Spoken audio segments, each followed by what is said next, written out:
shape is to crush down the barbed wire. Imagine that going underneath the tracks. That's why it has those two high-level horns, as they're called, at the front. They would push the wire underneath, crush it down, and our infantry would be following on behind at about marching pace to get in the German trenches without getting held up and massacred. That was the idea. So 3.5 miles an hour with the wind behind you, that was all it needed to go. It didn't want to lose the troops coming on behind.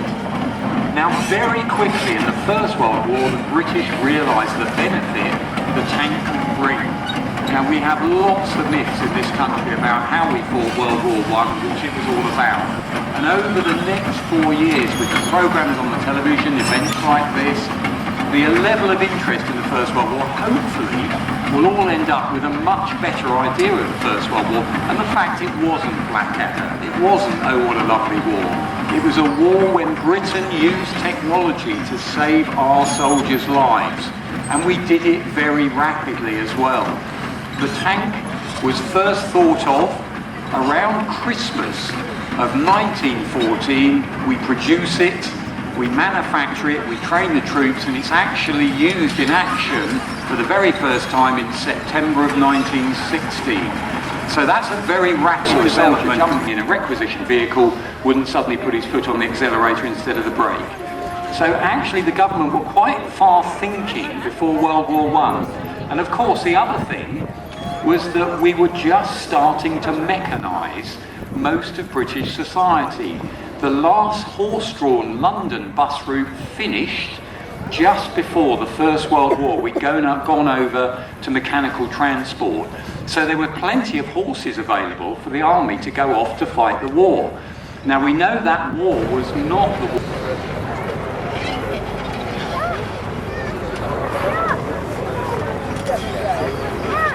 So the tank as a concept is a British invention. It's pushed forward rapidly in the First World War, and it's called the tank because when you look at the first prototype tank, that's on one called Little Willie that we have down at the museum at Bovington, it looks like a water tank you would have had up in the attic, or a fairly large version of a water tank, riveted together, and they called it the tank because if we called it, as was first proposed, His Majesty's Landship, and someone heard what His Majesty's Landship was all about, it gives the game away too much. Tank, you don't really know, and they actually, on some of the first models that were being built up at Foster's, the agricultural workers, up in... And the important thing as well to remember with this 100th anniversary, not only were they a successful weapon on the battlefield, they helped the British Army win. With the casualty list in First World War, we tend to concentrate quite rightly on what happened there. The only issue is please do them messy, so they're not actually, they don't carry on building them, and the tanks that were built were taken back to Bovington to be chopped up and scrap metal because we'd never need them because we'll never fight a war like that again. So the theory. Actually, I have a little interesting factoid for you. When the tanks were broken up in the early 20s, the British industry wasn't set up to do it, so they were designed after the war, learning many of the lessons that we learned there to make sure it was one of the most efficient pieces of field artillery available to any army at the time. And testament to the design is that the 18-pounder continued with modifications to be used into the Second World War. And even by the Germans when examples were captured at Dunkirk. The barrel could be relined and it could be used to fire whatever calibre was appropriate at the time. In addition to high explosive, these guns could also fire gas shells, star shells and smoke shells.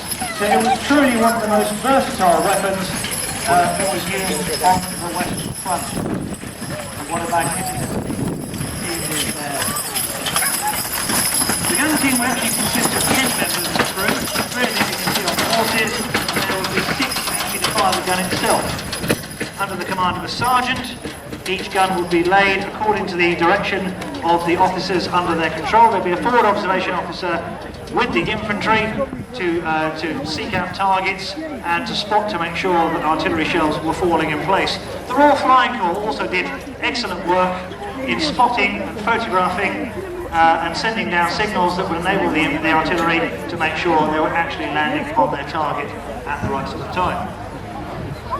Thank you, chaps. Also in the arena, parked down by the grandstand there, is a 1915 Model T ambulance. Dates from around the 1915 period. It's been newly restored for this year.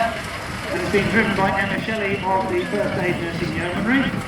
First Aid Nursing Yeomanry were a voluntary group who existed before the war to fill a gap in what we now know as battlefield triage. The idea was members of the First Aid Nursing Yeomanry would get onto the battlefield and identify where injured troops were, and they would mark them and give initial treatment ready for the Royal Army Medical Corps stretcher bearers to get onto the battlefield with a design you've made yourself and say, I want you to build me an ambulance, here's the design I've worked out, and they would build it for you. And this is exactly how this design came about. Later on in the war, Ford in this country made